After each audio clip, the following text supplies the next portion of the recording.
All right, and we are live, and we're doing something we've never done before. We've been doing live shows for over a year now, and I'm finally using the guest feature and bringing in a really great guy who I go back several years with when Baylor hired Dave Aranda and doing radio shows with him over at SicEm365. I've got David Smoak on the line with us, who's covered Kim Mulkey for over a decade, and he's got a lot of insight. Ashley Hodge and Brian Etheridge have been absolutely pivotal in our coverage at TigerBait all week long. The guys over at SicEm365 are fantastic, and it's a story I've been hounding for 4 or 5 days. And David Smoak's on the line, and he's been absolutely integral to us with all staying on top of the Kim Mulkey ins and outs. And so I wanted to bring him in tonight. And David, thank you for being with us. And I think there's a lot of people are excited here, but I think there's a lot of people in Waco who aren't as happy. Yeah, it's surreal because I'm sure for the most part nobody ever thought we would be in this position, or I'd say we, Baylor and or Kim Mulkey. But you never say never about anything anymore. And yeah, the fans and LSU fans should be happy. Kim Mulkey's going to bring an amazing amount of excitement. She's going to win wherever she coaches. She's as good a college basketball coach as I've ever seen at the women's level, and in some cases at a lot of levels. And she brings an incredible amount of passion, energy, commitment, and there's a reason why. She's dominated the Big 12 for the last 10 or 11 years, and quite frankly, she took over the Big 12 even really pretty much to the day she walked in the door, won a national championship very quickly, and I don't know if anyone outworks her, and I don't know if anyone outthinks her much either. No, this is, one thing Scott Woodward is known for doing is making big splash hires, and you can say that they spared no expense on this one. And we're going to get the details, I'm sure, at some point as to the package. There's what the buyout situation at Baylor and rumors of who's buying that and paying that out and all that. We're going to get all the details, but we nailed it last night on TigerBait. It is going to be 5 p.m. in the PMAC tomorrow night, open to the public, and I think there's going to be some fanfare with this one unlike we've ever seen. I've covered Hallman, DiNardo, Saban. They all had their press conferences on the 5th floor of the athletic building. That room doesn't exist anymore for press engagements. Will Wade was in the student union with students in a decent-sized room, and it had some pizzazz to it. Woodward was hired, and his press conference was in the journalism room, but this thing's going to be in the Maravich Assembly Center. And I think we're going to find out tomorrow how long LSU actually knew and how long they've been preparing. I got a picture in my mind of a net in the top of the PMAC with balloons and confetti, and it's going to be something else tomorrow. I even got wind tonight that we might see the governor present. So Kim Mulkey comes home, Louisiana native, Louisiana Tech, Tick Fall. Everybody knows the story. Her son Kramer, of course, in the baseball team. But how did we get here, David? I mean, it's there's a lot of things we can share and stuff that's but it's certainly was very provocative of her the day after Nikki Fargas let her team know that she was heading to the Las Vegas WNBA team in the front office. And then for Kim to go on a Baton Rouge show early on that Friday morning and basically say, give me a call or whatever. And look, I'm even hearing today through several good sources that she actually contacted them. So we're going to get all this ironed out in the next day or two. But how do you think we got here? It seems like there's a whole lot of impasse in Baylor. She got everything she wanted, but some of the things that she wanted to just, it was a no-go. Yeah, it's not breaking news that when Mack Rhodes took over in, I think, August of 2016, and took over what was a dumpster fire at Baylor, with what they had done or been through with the changing and coaching of Art Briles and Pepper Hamilton and the sexual assault scandal. And hell, LSU's kind of feeling a little bit of that pinch right now. That Mack took over, and his number one focus was trying to get them out of a bad situation and manage or navigate the post-Art Briles era. And That doesn't mean that you don't care about anything else. But what it does mean is that you have a main focus, and it has to be at that time on football and the overall athletic department. You know, I'd heard, whether Kim said something or others, that it wasn't like the perfect relationship. I had Kim tell me last week that she and Mac Rhodes' relationship was a lot better and probably as good as it had been. But I think it's fair to say, and I want to say this first. I have a background of covering women's basketball because I went to Stephen F. Austin. That's my alma mater. And when I was there, they were an elite basketball team. Sue Gunner led them to that elite basketball program, and then, of course, took over at LSU, the Hall of Famer she was. He was my first ever interview of any kind, of any level, anywhere. And so I get women's basketball. A lot of people, as you know, Mike, in our profession, they really don't, or they don't care about it, or they don't cover it. But I've always kind of gotten it.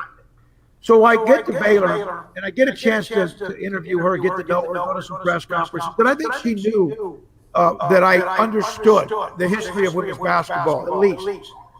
And so I had great access with her. I spoke with her on the phone last Wednesday morning for 8 to 10 minutes.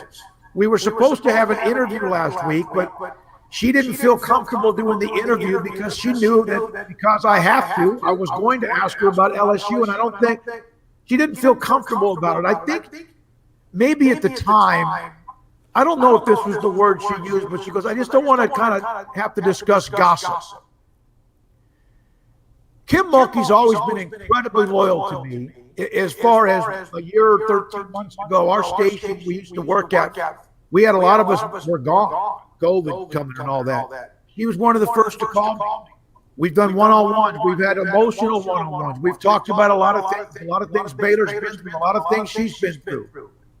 But she told me she didn't feel comfortable doing the interview because she just couldn't address gossip.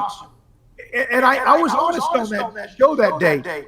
The gossip started when she, and I don't want to use it, that's why it started, but all of it started because of that appearance on the radio station. Because it's not like she started like outwardly flirting with anybody, but as far as LSU, but it was a conversation that caught my attention.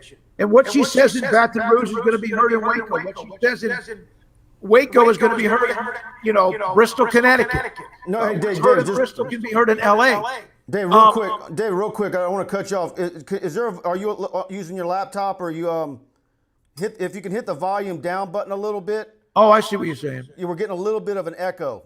Okay. Guys are saying, but all good. I sorry to interrupt. Go ahead. Can you hear me now? Okay, I'll tell you what. Hold on. There you are. I'm sorry. I think it's my feedback. Hold on. Oh, that's all right.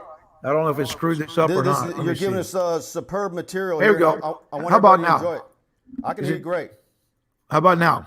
Perfect. You guys let us know in the chat if he's still echoing, but I want everybody to hear what he's saying. He's got insight into this whole thing better than anybody. I hope it's still echoing. Yeah, I got you. You hear me? You look fine, and I'm not hearing any echo. Okay, good. So I understood. She actually said she respected me enough that she couldn't do the interview because I had to ask her that question. The questions don't come unless that interview's done. And we talked on the phone, and I like Kim. But this seems to have been building for quite some time. When you win like she does, and you win the way she does, you ask for things. And you mostly get them. But that doesn't mean you're always going to get them. And I do think that when Mac Rhodes arrived, what she was used to always getting, she wasn't always getting. That doesn't mean she wasn't taken care of. Baylor spends an enormous amount of money on women's basketball. They are committed to it. Now, people may question that now because look what happened. But there were times that Kim could say things and probably rub people the wrong way at times. Fan base would disagree with that. They always thought she was right. And she could do that because she was winning championships, putting up banners, whatever. Eventually, Mac Roach came in, and he didn't always agree with her. And I don't know if I lost you or not. I think I just lost you. You still there? Okay. I'm here. There's going to be a lot of speculation on what happened. I do believe that Kim made some demands. I also think the timing of them, and which is what she said in the radio show, timing of anything, you never know. Mike, the men had just won the national championship. They had just won something that nobody thought would ever happen. They just won the national championship. And everybody had this afterglow. And so then the interview happens, and then this story happens. And I think some people were turned off by it. That doesn't mean Kim's wrong. But I think people were kind of turned off by it. And it may not even, that might have been a coincidence. I don't know.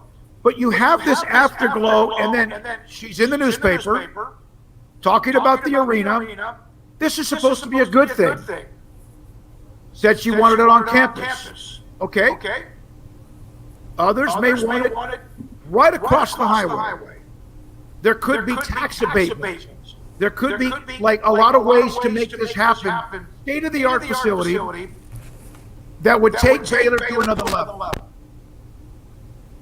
And I think the timing of all that, I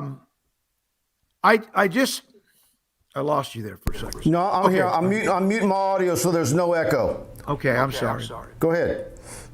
And I think then you start to have, this is what I want. This is what I want. This is what I want. And I don't know what Kim actually asked for. I know what she told me she was concerned about. And it didn't work out. The LSU timing. I don't know if she's somewhere. I don't think she's somewhere else if Nikki Fargas is not gone. I think she's still at Baylor, and they somehow, I don't know, they figure it out. Because this is just a great opportunity for her. Yes, she's at home. Her mom lives in Hammond. We understand all the history of Kim. I know as much about Kim, I think, as most anybody that's in the media. I really think I do.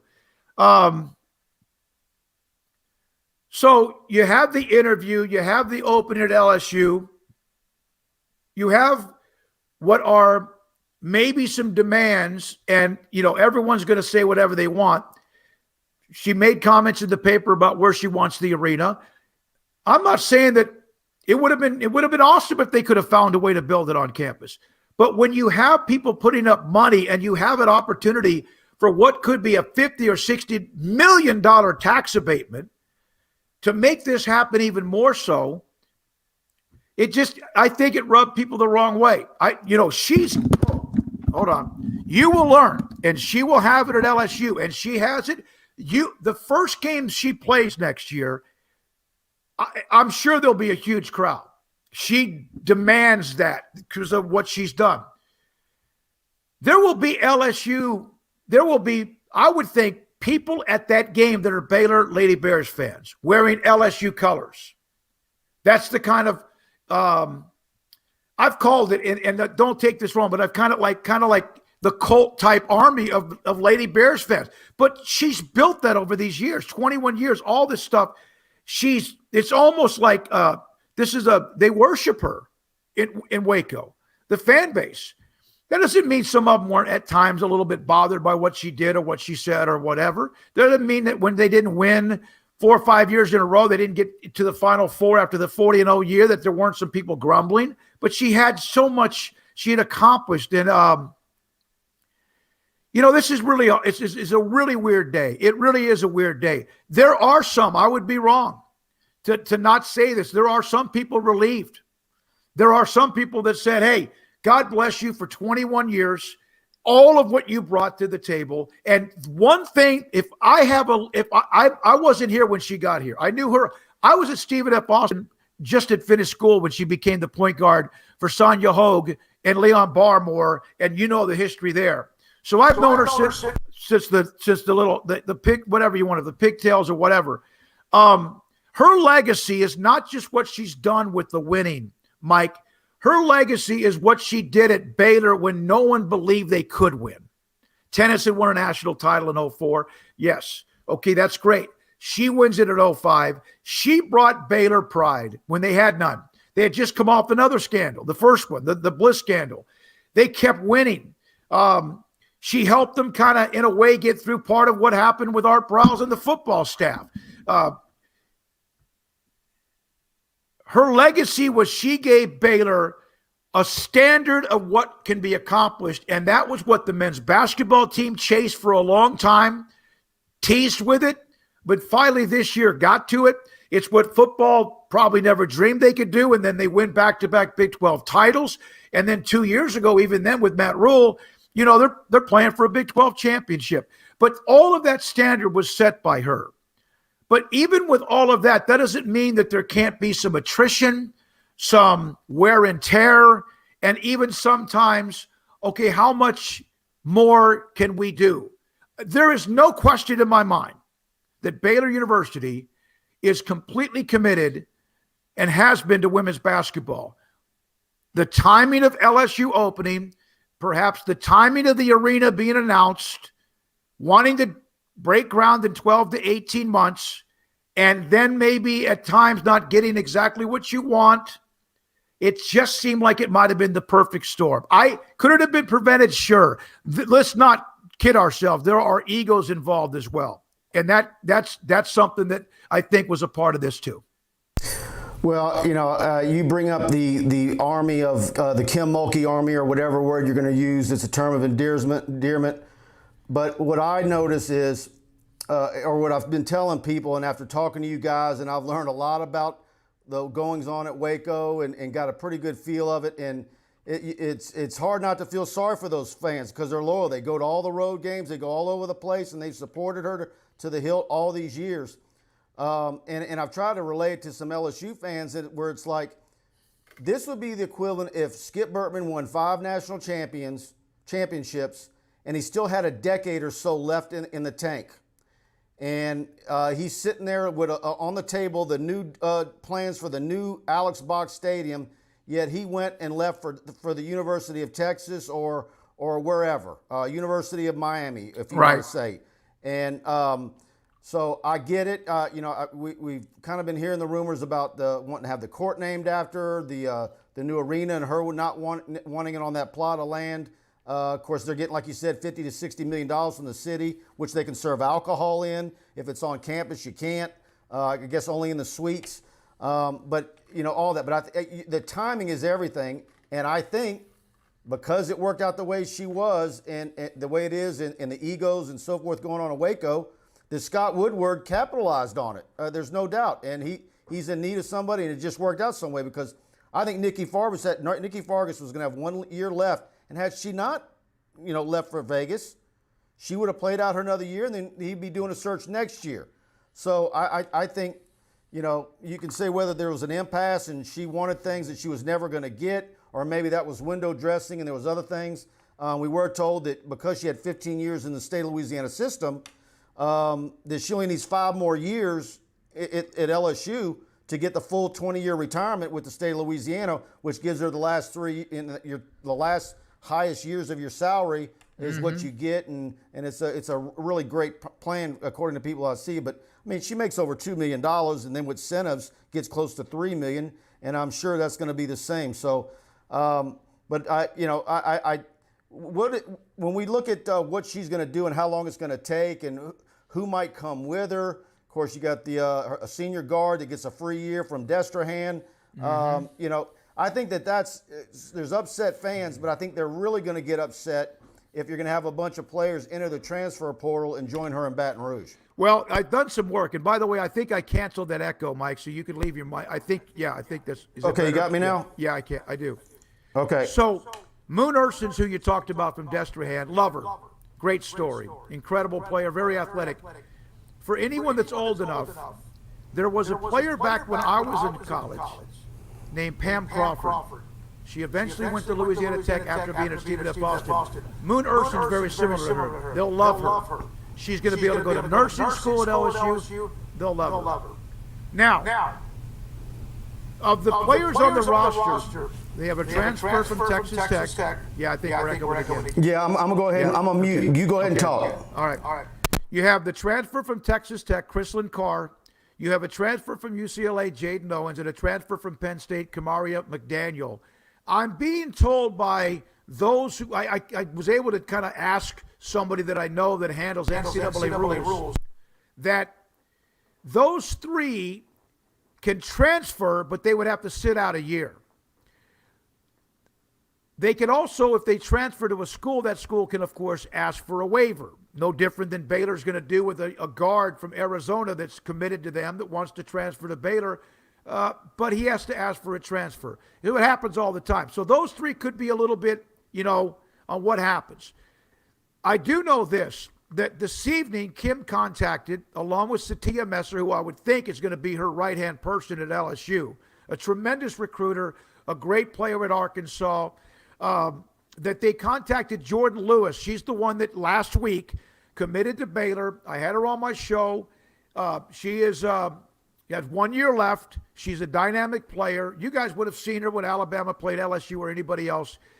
Her story is going to be intriguing because she has signed with Baylor. Now, I'm sure she could get out of that, and I've spoken with her mother. We'll see what happens. She's really good. The ones on the roster now, without trying to forget anybody in particular, but the alpha dog on that team is Nalissa Smith. She made All-American teams. She was in some cases the player of the year around the country. She is a fantastic player out of San Antonio. Kim and what they've done with big players, big post players, that's it. That's her MO. Big time inside game. They shoot the ball on the outside okay, but that's what is her bread and butter. Inside, that's what her bread and butter is. Nalissa Smith, I don't know what she's going to do. Again, the transfer portal, they could be all entering it right now. I've heard nothing from any of them. I'm not going to talk to those players. That's none of my business for right now. Queen Egbo, big player inside. Another dynamic big inside. So I don't know what they can do. I don't know. They could leave. They could follow Kim with her.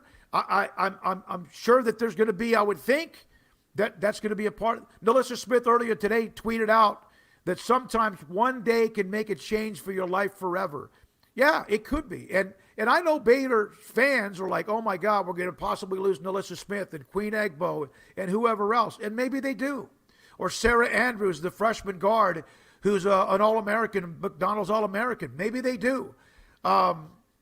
Here's what you do if you're Baylor. You work. Don't think they don't have a short list. Every AD that I know, Woodward, Mack Rhodes, whoever, they have a short list for an emergency, and then they have a short list if they kind of have an idea that something's coming. Then they have maybe a list that's got more names. But there's a chance. It depends on what she does.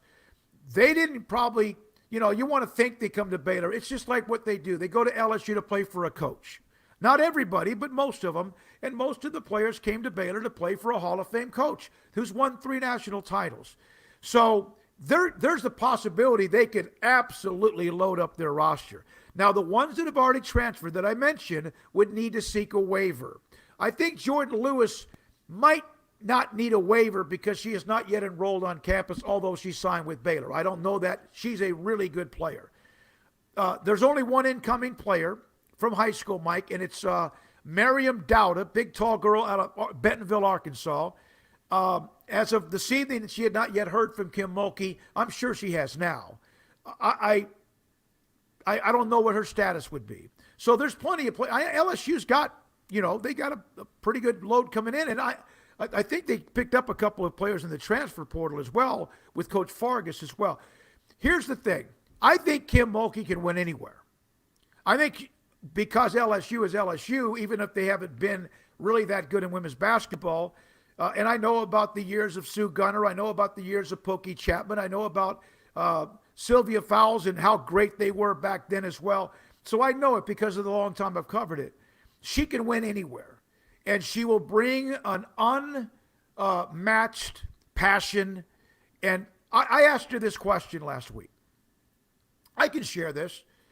I didn't bring up the name because I didn't know if I could, but I said, you're about to bring in this transfer. And yet all these things are being rumored about LSU.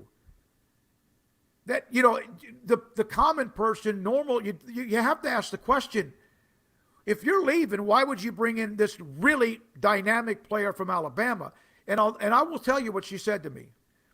I will coach every day of wherever I am to be the absolute best I can be as long as I'm there, all the way up until the day I'm not, which is what you wanted her to say. And that's what you want anyone to say. So that's who she is. There's a chance they could load up with 3 or 4 players. I don't know. I don't know. But I don't think LSU's going to be, I think LSU's talent level next year, however it comes about, is going to be pretty dynamic.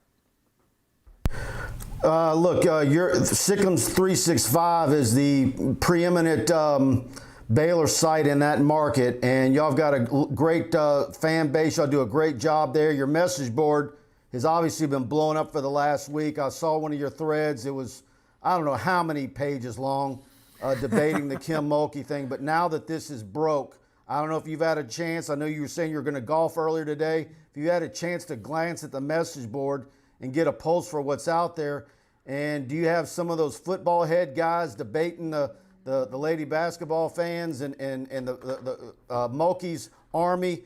You had to let her go. I'm sure the level of anger is there, and the guy's going to be doing a show this week. How much you just open up the phone lines and just let people vent and fly with it?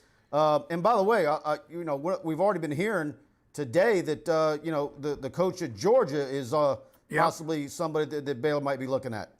I haven't spent as much time on who is next, which is what I will do the rest of the night. And don't think I haven't checked in. I've checked in with some coaches that are SEC coaches. Back last week, I had one SEC coach tell me, man, we don't want Kim Mulkey here. I mean, they did. I can understand why. It's like, I'm sure there are I bet Vic Schaefer at Texas, although he and Kim had a great relationship, or Bill Fennelly at Iowa State, or whoever, they're like, holy crap, we just won the lottery. Now, a lot of things will depend on who Baylor brings in and who they can keep on the roster. There is, and there will be this way, Mike, at Baton Rouge, or at Tuscaloosa, or in Norman, in Austin, wherever, where there are people who just don't care about women's basketball. They don't. There are people who don't give it much time, don't watch it, don't think it's really, should be even, not that it doesn't exist. And there's some people like that at Baylor, fans. Sure there are. I think everybody that I know always absolutely loved the success that Kim brought. I do think that at times there were threads about some drama about this and that. I do think at times there was friction between the men's and women's basketball programs. I think that, Kim knew who she was, knew what she had, and also knew the kind of clout she had. But I do tell you this, and I'll say this on our show tomorrow. Back in early January, mid to late January, before Baylor had the pause, she told me that I think they're going to be a Final Four team because they've never been one until like the late 40s. She goes, I think they have a chance to win the national championship. And they were unbeaten at the time. So it wasn't like going out on the limb, but they've been unbeaten before. So she recognized that. And I think she was excited, no question, proud for Scott Drew. But I also think that men's basketball and football, with all due respect to even UConn women, to Baylor women, there's a different animal. As far as we know what butters the bread. We know how to make the sausage financially in NCAA and athletics. Baylor women's basketball, as great as they have been for 21 years, 3 national titles, really nice attendance. No matter what, they lost $5 or $6 million a year. Not every year, but that's kind of the number. Well, you know what, you bring that up, and I'm astonished because TigerBait.com this week, I've been doing the Mulkey thing for 4 days, and I've been absolutely shocked, either through our subscribers or doing a show like this one we did last week, our message board. Nobody, and my guys are football and football recruiting guys.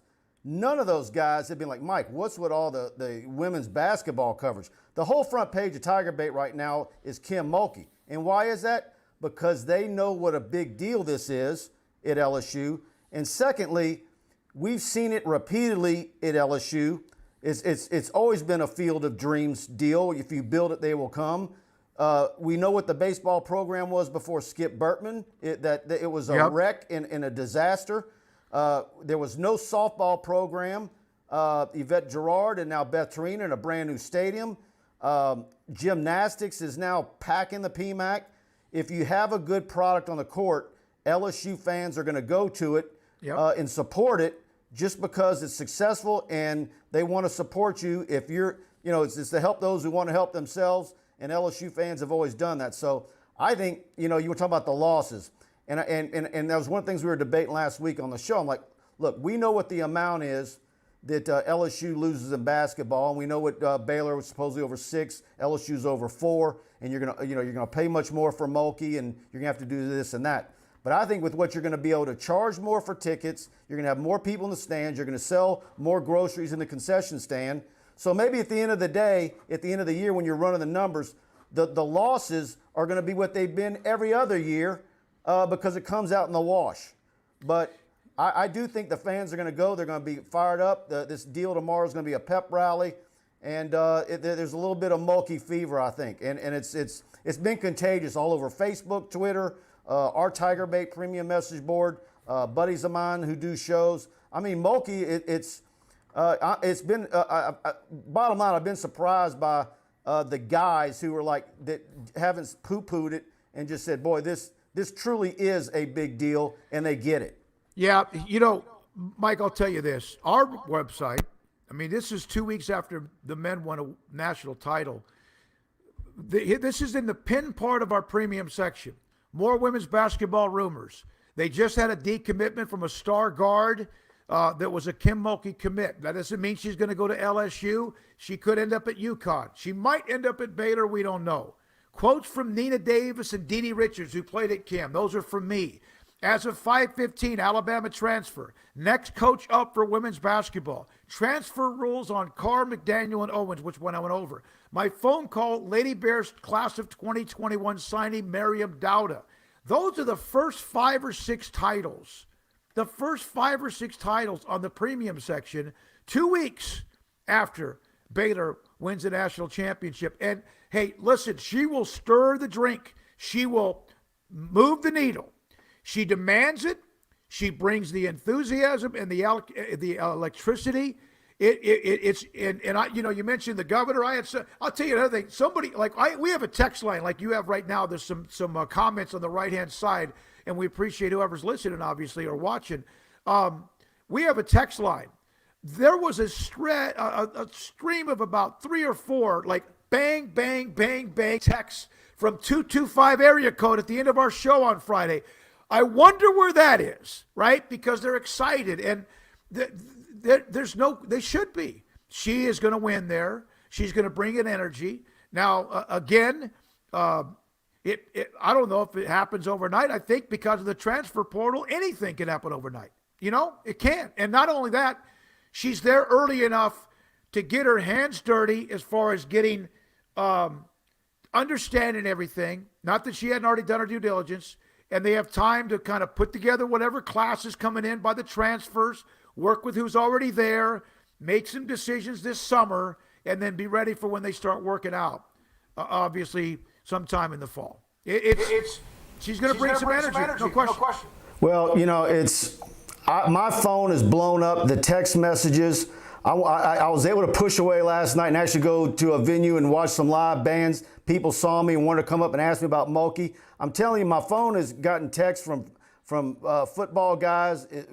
Are they getting Mulkey? It was like LSU was out looking for an offensive coordinator, a defensive coordinator. Yep. The interest in the whole Mulkey story this week has been on par with that, and certainly it's the Louisiana angle, her coming home.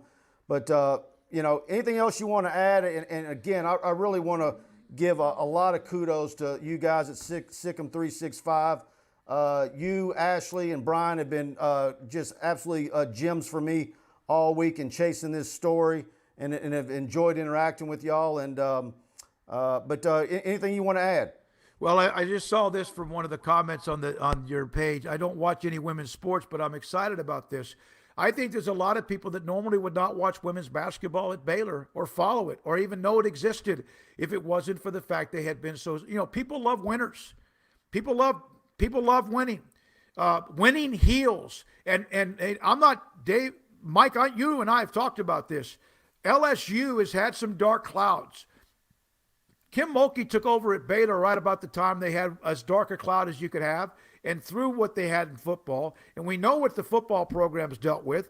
We know about some of the accusations. We know about the investigation. We know about the internal reports. We know about all of that. And then Friday night late news dump with Darius Geis and Les Miles. And then, of course, whatever's going on with men's basketball at some point. It doesn't hurt to have a distraction, especially when the distraction can be positive. And Kim Mulkey will energize the base. She's a hometown girl. I had somebody tell me one time she was the golden girl of Louisiana. And there is a chance that she might be able to bring that kind of, and I mean distraction in a positive way, because this is at least right now, that's what everyone's, LSU, the LSU Tigers with football and gymnastics and baseball is talking about women's basketball, and that's also probably something Scott Woodward, he absolutely had to think about that as well. No doubt. Well, I've kept you for 35 minutes and again on a Sunday night, and very much appreciative. And I watched your show all week, and you're talking about the LSU fans tuning in and messaging. I watched your show. Y'all do a fantastic job. Your insight, you're a pro to say the least. And thanks for joining us tonight. And we're going to be watching this tomorrow, and I'm sure people will be paying attention. But thanks for coming on with us tonight. Mike, sorry about the echo problems. You guys focus on the new era. We'll focus here on the new era. And, yeah, we'll open up the lines. I've got Dave Aranda on tomorrow, by the way. He's going to join me tomorrow, so that'll be interesting timing. But, yeah, we'll open up, let everyone vent, say whatever they want one way or the other. Not everybody's pro-Kim. Not everybody's anti-Kim. So it'll be fun tomorrow in a way on a day that we never thought we could see. And you guys enjoy it. I know you will. I know that there'll be electric inside the arena. And thanks for a lot of the insight. You've been unbelievable. You've been ahead of the curve on occasion. We've shared a lot of information. We've had a bunch of information, and good luck to you. Thank you very much, Dave, and have a good week. And thanks to all you for tuning in tonight. And check us out at TigerBait.com, those you watching. And see, we'll be doing a show. I might even go live tomorrow. Yeah, in fact, I will be live tomorrow, probably 2 or 3 times. So check us out on TigerBait tomorrow. Thanks again, Dave, and we'll be talking again soon. You got it. Thank you. Good night, everyone.